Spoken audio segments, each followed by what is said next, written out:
Starting ಓದೆ, rehearsal ಎಲ್ಲ ಮಾಡಿದೆ. ಬೇರೆಯವ್ರು ಇದ್ರು, ಅವರು ಮಾಡೋಕ್ಕಾಗಿಲ್ಲ, ನಾನೇ ಮಾಡ್ಬಿಡುವ ಅಂದ್ಬಿಟ್ಟು ನಾನೇ ರಿಹರ್ಸಲ್ ಎಲ್ಲ ಮಾಡಿದೆ, ಓದೆ. ಬತ್ತಾ ಇಲ್ಲ ಬಾಯಿಗೆ. ನಾನೇ ಬರ್ದಿರೋದು, ನಾನೇ ರಿಹರ್ಸಲ್ ಎಲ್ಲ ಮಾಡಿ ಒಬ್ನೇ ಎಲ್ಲ ಮಾಡ್ಬಿಟ್ಟು ಅದು ಬಾಯಿಗೆ ಬತ್ತಾ ಇಲ್ಲ. ಡೈಲಾಗ್ ಅಂತ ಫಸ್ಟ್ ಟೈಮ್ ಕ್ಯಾಮ್ರಾ ಫೇಸ್ ಮಾಡೋ ಫಸ್ಟ್ ಟೈಮ್ ಕ್ಯಾಮ್ರಾ ಫೇಸ್ ಮಾಡಿದ್ನಲ್ಲ ಆ ಟೈಮಲ್ಲಿ. ಅದು ಯಾರು ಇಲ್ಲ ಸುತ್ತನೂ, ಒಂದು ಮೇಕಪ್ ಮ್ಯಾನು, ನಮ್ಮ ಹುಡುಗರು, ನಾನು ಅಷ್ಟೇ. ಬಂದ್ಬಿಟ್ಟೆ, ಇದಾಗಲ್ಲ ಬಿಡು ಅಂದ್ಬಿಟ್ಟು ನನಗೆ ಇಂಟ್ರೆಸ್ಟ್ ಹೋಗಿ ವಾಪಸ್ ಬಂದ್ಬಿಟ್ಟೆ. ನೋಡ್ರಿ, ಅವಾಗ ಏನಾರ ಬಂದಾದ್ಮೇಲೆ ನಾನು ಅದನ್ನ ಕೈ ಬಿಡ್ಬಿಟ್ಟಿದ್ರೆ, ಇದಾಗಲ್ಲ ಅಂತ ಸುಮ್ಮನೆ ಆಗ್ಬಿಟ್ಟಿದ್ರೆ ಆಯ್ತಾನೆ ಇರಲ್ಲ. ತಿರ್ಗಾ ಒಂದು 15-20 ದಿನ ಆದ್ಮೇಲೆ ತಿರ್ಗಾ ಸ್ಟಾರ್ಟ್ ಆಯ್ತು ಅದು.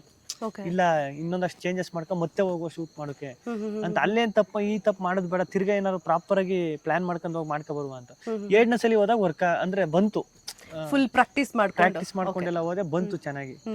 ಅದನ್ನ ತಗೊಂಡು ನೀವು ಫೇಸ್ಬುಕ್ ಇದಕ್ಕೆಲ್ಲ ಹಾಕಾದ್ಮೇಲೆ ಒಂದಷ್ಟು ಜನ ಗುರುತಿಸುತ್ತೆ. ಅಂದ್ರೆ ನನ್ನ ಸುತ್ತ ಸರ್ಕಲ್ ಏನೈತೆ ಅದು, ಮೊನ್ನೆ ಮಾಡಿದೆಲ್ಲ ಚೆನ್ನಾಗಿತ್ತು, ಅದು ಸಖತ್ ಇಷ್ಟ ಆಯ್ತು ಅನ್ನೋಕೆ ಸ್ಟಾರ್ಟ್ ಮಾಡೋದು.